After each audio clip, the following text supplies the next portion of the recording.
অত্যাধুনিক প্রযুক্তির সাথে পাল্লা দিয়ে বৃদ্ধি পাচ্ছে অত্যাধুনিক মানের অপরাধের কায়দা। বাইক বিক্রি করে পরবর্তী সময়ে মিথ্যা চুরির মামলা পর্যন্ত। তদন্তক্রমে পুলিশের জালে 2 অভিযুক্ত।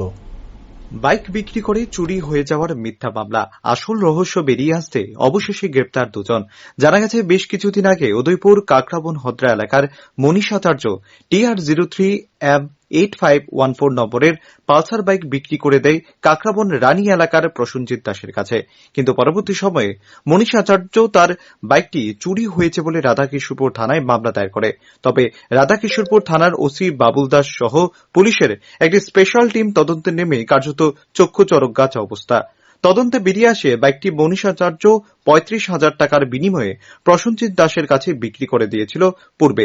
তবে মিথ্যা মামলা দায়ের করা হয়েছে থানায়। পরে তদন্তক্রমে ঘটনায় জড়িত 2 জনকে গ্রেপ্তার করে পুলিশ এবং রবিবার উদয়পুর কোর্টে প্রেরণ করা হয় তাদের। এই প্রসঙ্গে রাধাকিশোরপুর থানার ওসি বাবুল দাস জানান, এটি একটি নতুন ট্রেন্ডে পরিণত করার প্রচেষ্টা চলছে। মূলত ইএমআই মুকুব করার লক্ষ্যে মিথ্যা বাইক চুরির মামলা প্রদান করা হচ্ছে, যার সাথে কিছু দুষ্টচক্র জড়িত থাকতে পারে বলে পুলিশের ধারণা। কিন্তু তার বিরুদ্ধে প্রশাসনের কঠোর পদক্ষেপ গ্রহণ করা হবে বলেও জানান তিনি। গতকাল মনীষ আচার্য তার বাড়ি সমতল হদ্রা কাকরাবন থানার অন্তর্গত আমাদের থানায় আসে, এসে কমপ্লেন দার্জ করে এই বলে যে গত 29 তারিখ মে মাসে তার বাইকটা চুরি হয়ে যায় জাপানিয়ার পার্ক সংলগ্ন এলাকা থেকে। সেই মোতাবেক তার এই কমপ্লেনগুলো আমরা একটা কেস রুজু করি। রুজু করার পর জিজ্ঞাসাবাদ এবং তদন্তের মাধ্যমে আমরা জানতে পারি সে বাইকটি বিক্রি করে দিয়েছে আরেকজনের কাছে। তার নাম প্রসেনজিৎ দাস, তার বাড়ি রানী, কাকরাবন থানার অন্তর্গত। এবং সে বাইকটি আরও একজনের কাছে বিক্রি করে দিয়েছে, তারাও আমাদের দলে আসবে এবং বাইকটি উদ্ধার হবে। এই একটা ট্রেন্ড, এই বাইকটা ইনস্টলমেন্টে কিনেছিল। 34টা ইনস্টলমেন্টের মাধ্যমে টাকা পরিশোধ করবে বলে ফাইন্যান্স কোম্পানিকে ডাউন মানি দিয়েছিল 45,000 টাকা।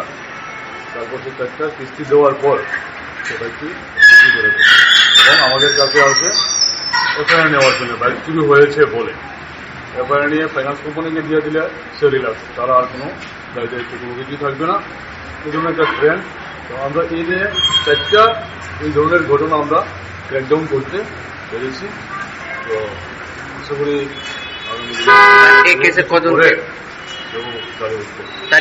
কজনকে গ্রেপ্তার করা হয়েছে? এই কেসে এখন অব্দি 2 জন গ্রেপ্তার হয়েছে। যে অভিযোগকারী উনিও এই কেসে গ্রেপ্তার হয়েছেন, অন্য একজন হয়েছেন, আরও আসবে।